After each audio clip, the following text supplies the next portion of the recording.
Six impormasyon. Serbisyong umaapaw ng malasakit.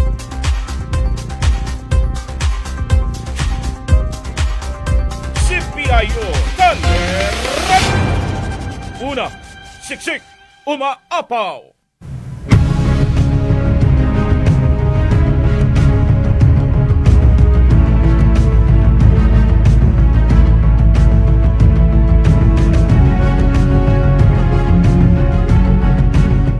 Ayan.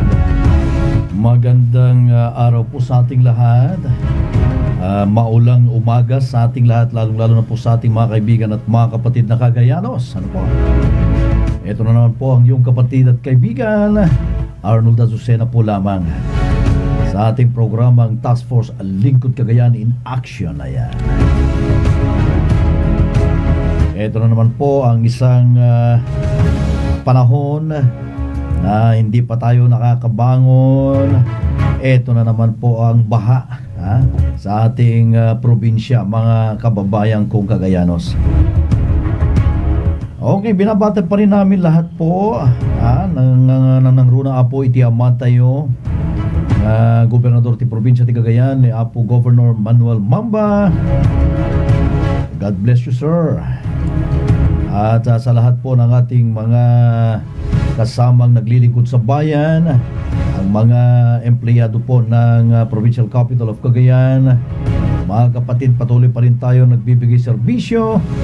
Magtulungan po at magkaisa para labanan po ang dinadanas nating baha na naman po. At ngayong umaga, Lunes na naman po mga kaibigan, ito na naman po ang grupo ng Task Force Lingkod Cagayan upang magbahagi ng impormasyon at mapapag-usapan natin ang isa na namang uri ng sakit. Ano po? At dahil sa dinadanas po natin ngayon na baha ay mula dito sa Tuguegarao City, Amulong, sa Alcala, Enrile at Solana, dahil talagang yan po ang napakreman manay na po iti layos yung mga kababayan natin na maapektuhan at naapektuhan po ng baha. Mag-iingat-ingat po tayo lagi. Ano po?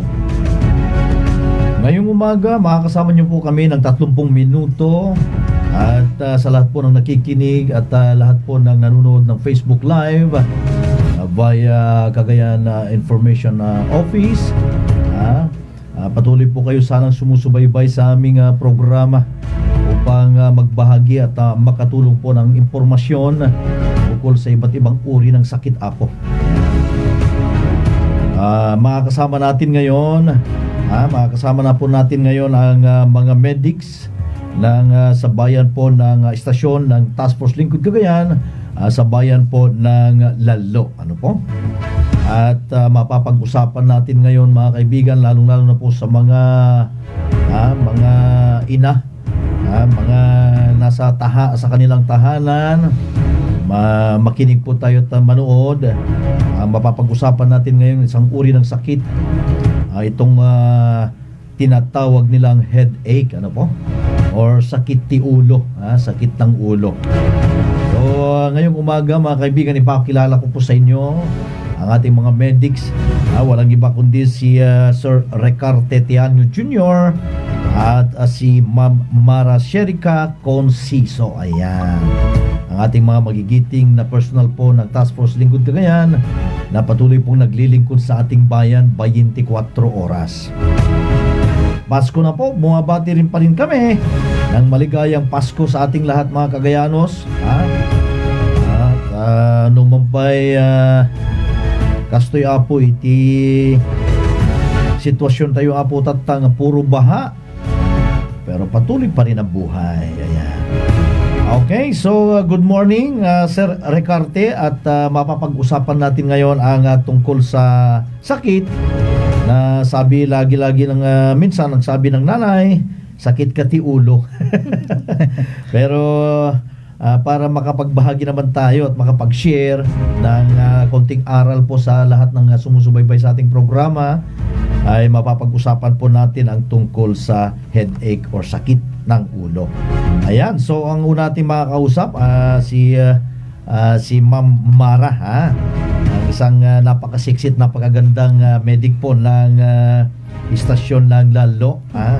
So Ma'am Mara, pag-usapan natin ang headache dahil sa ngayon napapanahon po dahil sa taglamig, tag-ulan, minsan kahit walang ulan, walang lamig, sumasakit pa rin ang ulo. Ayan.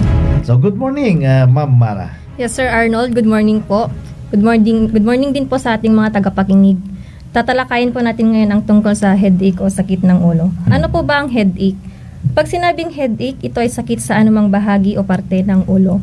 Bale, ibibigay ko po yung 4 na uri ng headache o sakit ng ulo. Okay. Una is yung migraine, Sir Arnold. Okay. Pag sinabing migraine, ito yung sobrang pananakit ng ulo. Ang simptomas po nito ay pananakit ng kalahati lamang ng bahagi ng ulo na may kasamang pamimintig. Bale, ito pa ay tumatagal ng 4 hanggang 72 oras. Pangalawa po ay ang sinus. Pag sinabi namang sinus, ito ay makakaramdam ka ng pananakit sa muka, mata, noo at tainga. Dulot ito ng mga sakit na kaakibat ng tag-ulan o malamig na panahon, tulad ng sipon at ubo, Sir Arnold. Ayun. Tumatagal po ito ng maraming araw o linggo, depende po sa gamutan natin. Okay.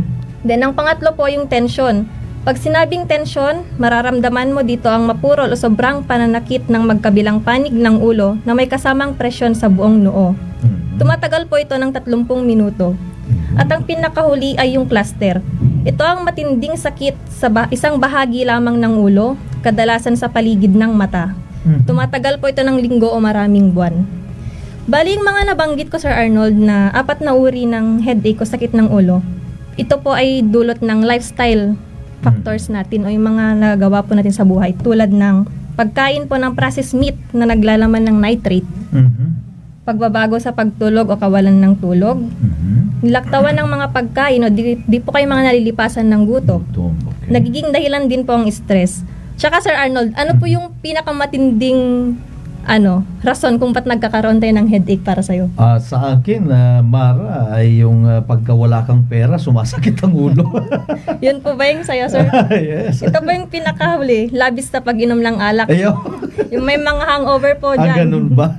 Digid yung mamartek ka po. Mamartek, Bale, yan po yung sa akin, Sir. Malalaman po natin yung mga treatment sa kasama kong pogi na medic. Kung ano po yung mga pwedeng paggamot sa sakit ng ulo. Ayan. Okay, napakinggan po natin ang napakaigsing paliwanag ng ating napakagandang prinsesa po ng Lalo Station na tungkol po sa mga iba't ibang uri ng sakit ng ulo. Nabanggit po niya na may 4 na klase ng pagkasakit ng ulo. Isa din po yung sabi niya nga, yung mga may hangover, yung mga nasobrahan sa pag-inom, lalo na ngayong Pasko, sa mga kapatid natin na nakikinig at nanonood, dapat medyo control muna tayo sa pag-inom ng sobra, dahil maaari po ay magdudulot po ito ng matinding sakit ng ulo, dahil sa sobrang pag-inom, kulang sa pagtulog, so hindi po natin alam na meron na pala tayong migraine, na nagdudulot po ng kalahati ng ating ulo na sumasakit, kaya dapat sa lahat ng bagay, lahat ng sobra ay masama po, mga kaibigan. So mabuti naman ito at para lahat tayo ay matuto, magkaroon ng aral sa mga mahilig uminom po dyan. Huwag sobrahan yung hindi po moderate. Okay, so maraming salamat kasamang Mara sa inyong binahagi at pinaliwanag tungkol sa 4 na klase ng pagkakasakit ng ulo. Ayan, so ituloy pa rin natin at pag-uusapan pa rin natin ang sakit ng ulo.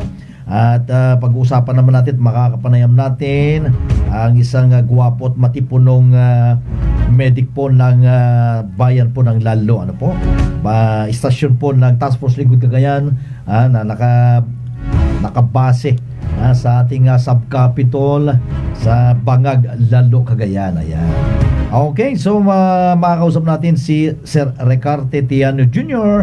At patuloy pa rin natin pag-uusapan ang tungkol sa sakit ng ulo. Okay, good morning kasamang Recarte. Yes sir, good morning sir at saka good morning din po sa ating magigiliw at saka gwapa at gwapo na nanonood sa ating tahanan, sa ating Facebook live. Ayan. So ano po bang yung mabisang gamot laban sa sakit ng ulo? So ang gamot sa sakit ng ulo ay depende sa sanhi nito, Sir Arnold, ano? May mga uri ng sakit na kailangan medical intervention. May iba naman kaya ng gamot yung mga over the counter, ayan. Tapos yung mga alternatibong gamot, no? So narito yung mga ilang may papayo naming mahusay panlaban sa sakit ng ulo. So number 1, Sir Arnold, is kailangan nating magpahinga, no? Oh, kung palagi kang pagod, hindi nakapagtataka kung palagi ring masakit ang iyong ulo. Mas malala pa ito o mapapadalas ang pag-atake kung lagi kang babad sa mga gadgets, Sir Arnold, no? Yung mga anak po natin diyan sa ating bahay, yung panonood ng TV, ayan. Kailangan din kasi, Sir Arnold, na kung tayong mga nanay o tatay, 'di ba? Kumbaga, turuan natin yung mga anak natin, ano, Sir Arnold, na limitahan o gabayan ang paggamit ng mga gadgets, panonood ng TV, kasi ito rin po yung sanhi kung bakit tayo nagkakaroon ng sakit ng ulo. Ayan. Okay. So ang number 2 natin, Sir Arnold, is yung ointments, no? So isa sa pinakamatagal ng ginagamit para maibsan ang sakit ng ulo ay ang pagpahid ng mga ointments na maaring mabibili sa butika, no? Maliban sa mga ipinapahid, mayroong ring mga klaseng maaring ipatak sa diffuser, no? Para makarelax at makahinga ka ng maayos. So ang kinagandaan nitong ointment, Sir Arnold, is kung saan ka pupunta, tulad sa amin, kung saan kami pupunta, kunwari nag-checkpoint kami dun sa mga boundaries, pwede lang namin itong ibulsa, no? Ayan, yun yung pinakamagandang ng ointments. Dala-dala lang. Yes. Ang maganda sa mga ointments na ito, pwede mo silang ilagay. Yun nga yung sinasabi ko kanina, Sir Arnold. And then yung pangatlo naman is cold or hot compress. Ayan. So malaking tulong din para maibsan ang sakit ng ulo yung pagdampi ng hot or cold compress, no?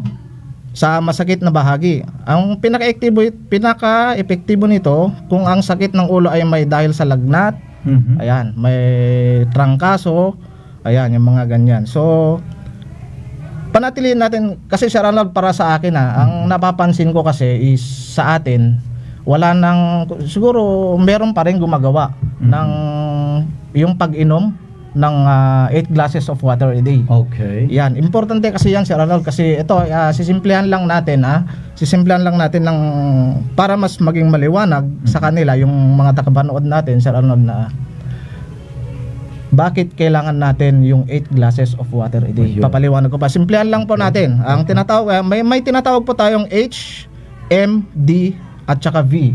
Anong mga yon? Yung H is yung headache, yun yung pananakit ng ulo natin. And then yung migraine, ito po ay yung pagkirot, yung sinabi ni Ma'am Mara kanina na pagkaganda, no? Siyempre. And then yung dizziness is yung pagkahilo. And then yung last, yung V, is yung vertigo, yung nakatayo ka lang, and then yung feeling mo is yung nagsisway-sway ka. Yung parang ganon. Tapos parang nalulula ka in Tagalog. Ayan. Isa lang ang pinagmulan ng sakit na ito, no? Kasi nga hindi ka kasi nakakainom ng 8 glasses of water a day. Ayan. So imagine po natin yung mga nanonood po diyan sa Facebook live natin. Imagine po natin yung katawan natin, yung body natin is nagtataglay yan ng 70% ng water level. Ayan. At saka yung utak natin is nagtataglay din ng 80%, almost 80% ng water. So ngayon, every time na nag-i-speak tayo, nagre-reproduce tayo ng laway. Ayan. So may chance na bababa yung water level ng katawan natin. Kapag umihi ka, ayan, dumumi, ayan, pag pinawisan, ayan, bababa yung percentage ng water level ng katawan natin. At kapag yung sinabi ni Ma'am Mara kanina na kapag uminom ka ng alak, Sir Arnold, Oo. doble po yung pagbaba ng water level sa ating katawan. Dahil sa Alak. alcohol. Yes Ay, po. yes. And then yung paninigrilyo, ayan po, isa pa yan. Na, kasi yung paninigrilyo po is nakakasunog ng tubig sa ating loob ng katawan. Kaya doble po yung pagbaba Ng ng tubig sa ating katawan. So bakit? Dahil doon, nagiging malapot ngayon, Sir Arnold, yung dugo natin. Dugo. Yan. Tapos, may hirapan ngayon yung dugo na aakyat doon sa ulo natin, doon sa brain cells natin. Mhm. Kaya, yun ang dahilan kung bakit importante po ang pag-inom ng Tubig. 8 glasses, at least 8 glasses of glasses a water a day. Okay. Yan po, Sir Arnold. At hindi naman wala namang sobra kung Yes sakali. po. Okay. Okay po. Mas maganda na sobrahan natin ng Yes po. mahigit pa sa 8 Yes, baso. tama ng po, Sir tubig. Arnold. Okay. So kayo, kaya ganun nagrereklamo talaga yung ulo. Ano yung rereklamo? Yung tulad ng sabi ko kanina, Sir Arnold, yung Okay. H, M, D at saka V. Ayun. Masakit ang ulo. Siyempre, Kulang. kulang. Okay. And then, nagka-migraine ka, kumikirot, Mhm. nahihilo ka. And then lastly, yung vertigo, yung parang nalulula ka, parang ganun, Sir Nalulula Arnold. Kaya importante yung mga tagapanood po natin diyan, Mhm. ugalihin po natin, ugalihin po natin yung pag-inom ng 8 glasses of water a day yan. Yan. Okay. Napakinggan po natin ang napakaliwanag, napagpapaliwanag ng ating kasamahan sa Task Force Lingkod Cagayan, ang isang medico, walang iba kundi si kasamang Ricarte. Ang importansya po ng tubig sa ating katawan, mga kapatid, Yes. ano po? At para maibsan po natin o maiwasan ang pagkakasakit at pagkirot ng ating ulo, kailangan po nating hindi naman kabigatan, na kailangan tayong uminom ng 8 glasses, at least a minimum of 8 glasses a day. So maaari din pong yun ang rason kung bakit nagka-cramps ang ating katawan, na konektado rin sa ating ulo. Yes po. Minsan, ano po? Ayan, so napakaganda po ang ating pinag-usapan ngayong araw, mga kapatid. Sa lahat po ng sumusubaybay sa ating programa, sana po nakapagbigay at nakapagbahagi po kami ng konting aral tungkol po sa isang sakit sa ulo. Meron akong tanong, napakaseryosong tanong ito, dahil minsan naririnig ko sa ating yung mag-boyfriend, mag-girlfriend, Ayan. kundi kaya yung mag-asawa, Mhm. yung mag-ina o mag-ama, at pati na rin yung si boss. Minsan naririnig ko po ito na sabi niya, sakit ka ti ulo. Okay. So, sa lahat po ng nakikinig po, kadagiti papagayam tayo, nga dumdumgag apo kadatoy nga programa tayo, iti Task Force Lingkod Cagayan in Action. Sana po nakapag-share naman po kami ng konting aral. Yung mga sumubra po dahil Pasko ngayon, dahan-dahan po tayo sa pag-inom ng alak.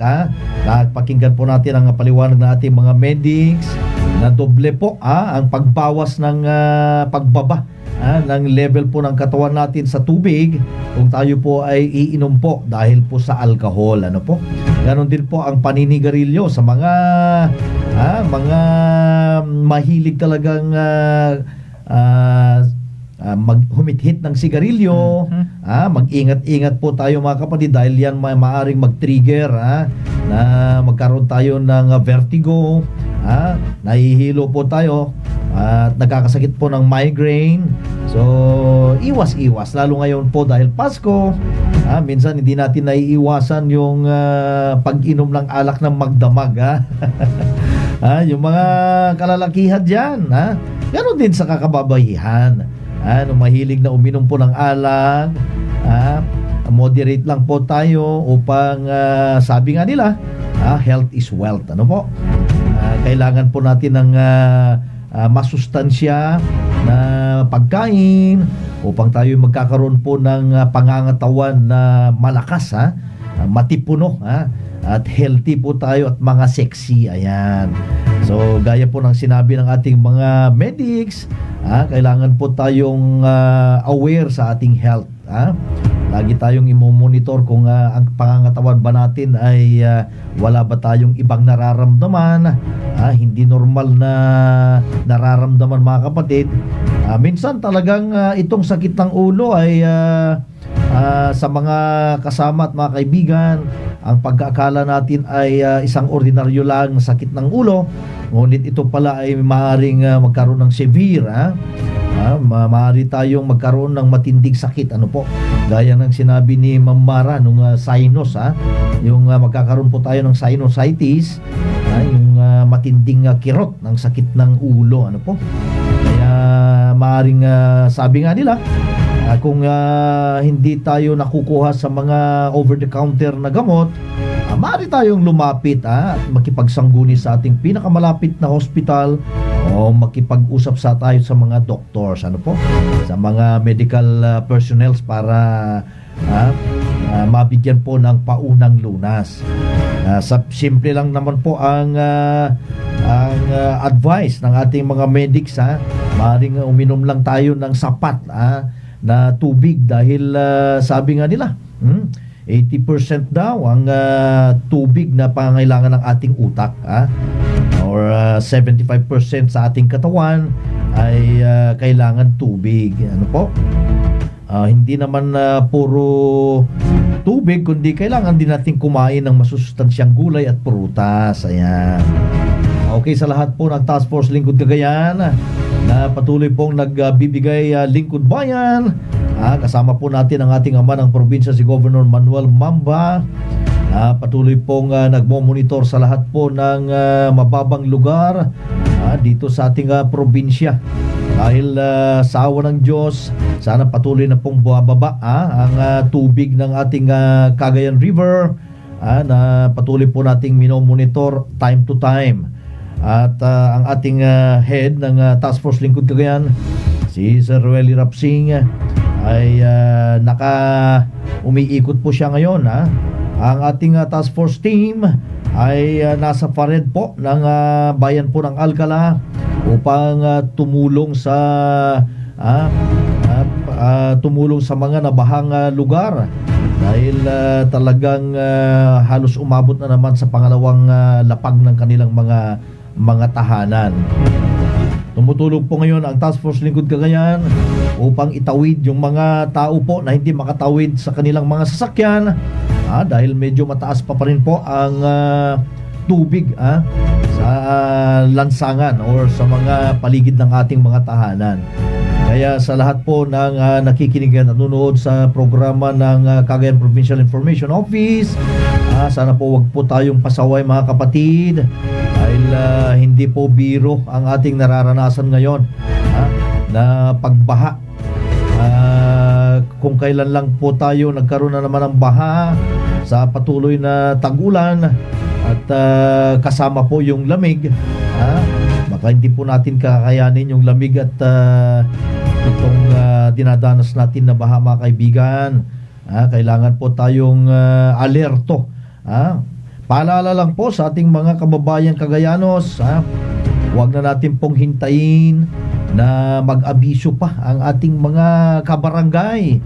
Mismo tayo, personal po tayo, na pag alam natin na merong mahaba-habang tagulan, kailangan na po tayo maghanda at alerto.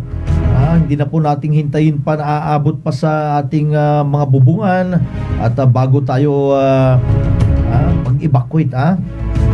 Sana po may aral kung ano man po yung nararanasan natin noon, sa mga kababayan natin at mga kapatid na Cagayanos. Alerto po tayo, huwag po tayong patulog-tulog upang maiwasan po natin ang disgrasya, po.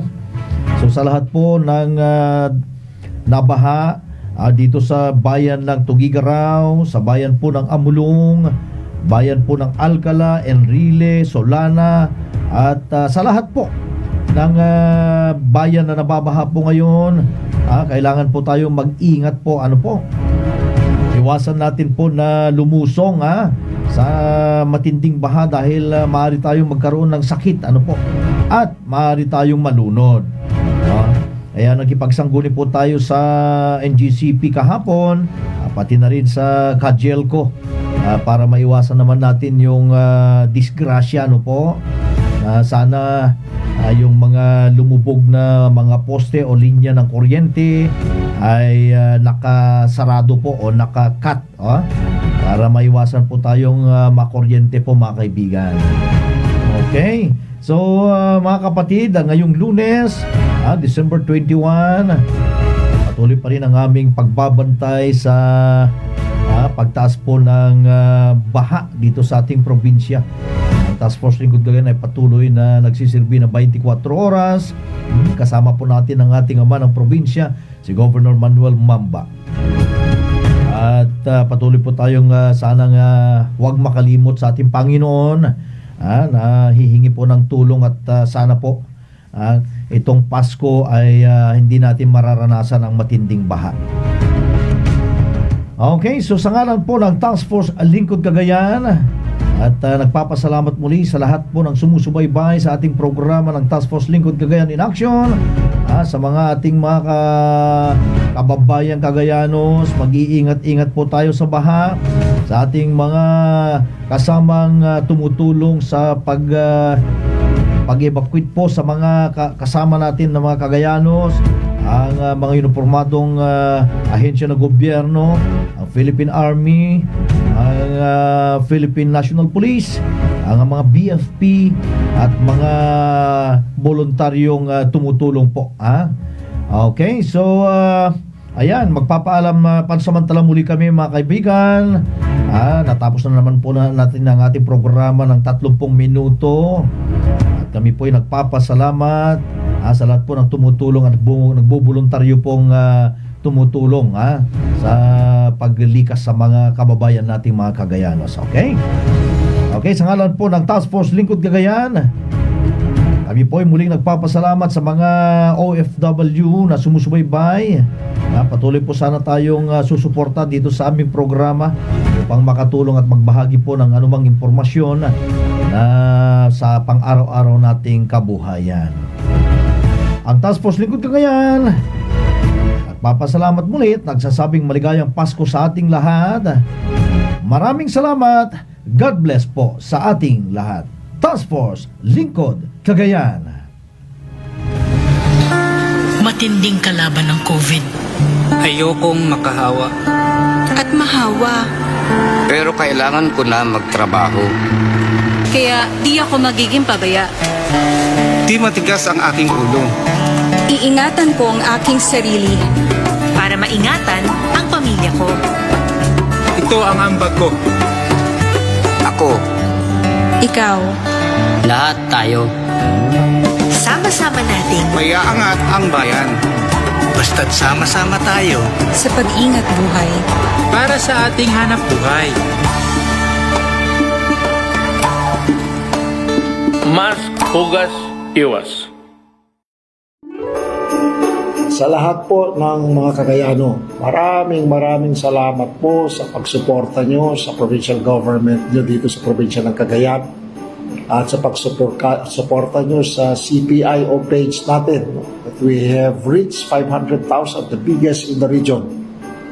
At ang kapital po namin has always been the truth, yung pagsasabi ng tama, pagsasabi ng gusto, at makapagbigay ng inspirasyon, makapagbigay ng pag-asa sa mga Cagayanong katulad natin. Sana nga po iisa tayo sa isang hangarin na mapaunlad ang ating probinsya. Iisa tayo sa hangarin na mabigyan ng mas magandang kinabukasan ng ating mga anak at ating mga apo. At iisa po tayo sa hangad nating mapaganda ang relasyon natin sa bawat isa. Marami po ho tayong tatahakin.